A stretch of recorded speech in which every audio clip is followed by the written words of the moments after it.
8वीं कक्षा के बोर्ड की क्लास वाला कंसेप्ट पहले ही आधा अधूरा रह गया है, क्योंकि पहले 8वीं के वार्षिक परीक्षाओं के प्रश्न पत्र बोर्ड से आते थे और उसके बाद उत्तर पुस्तिकाएं भी बोर्ड जाती थी। बोर्ड में उत्तर पुस्तिकाओं को चेक कर रिजल्ट बनाया जाता था। अब तो सिर्फ प्रश्न पत्र ही बोर्ड से आता है और रिजल्ट और पेपर चेकिंग का काम विद्यालय ही करता है। ऐसे में अगर प्रश्न पत्र में कोई प्रश्न पाठ्यक्रम के बाहर से पूछा जाता है तो उसके लिए स्कूल के उस विषय के अध्यापक और प्राध्यापक को उस प्रश्न की जगह कोई और प्रश्न पूछने के लिए अधिकृत किया गया है।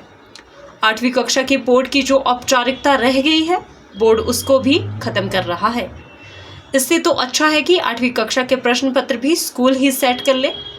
शिक्षा विभाग ने शेष बचे अंग्रेजी, विज्ञान, संस्कृत व सामाजिक विज्ञान विषयों के प्रश्न पत्रों में अगर कोई प्रश्न पाठ्यक्रम के बाहर से आता है तो इसके लिए विद्यालय के प्रमुख और संबंधित विषय के अध्यापक को प्रश्न पत्र में अपने स्तर पर बदलने के लिए अधिकृत किया गया है। इस बारे में जानकारी देते हुए देश राज शारदा उप निदेशक उच्च शिक्षा विभाग सोलन ने बताया कि मैं मानता हूं कि क्वेश्चन पेपर जो है वो जो बोर्ड के द्वारा भेजा गया है वो एक अंडर द सिलेबस होना चाहिए। बच्चों को इनकन्वीनियंस तो हो रही है। शुरू के जो पेपर थे उसमें कोई दिशा निर्देश नहीं थे प्रश्न बदलने के भी, और उसके बदले में तो बोर्ड के द्वारा ये जानकारी दे दी गई है कि उसके ग्रेस मार्क्स मिलेंगे।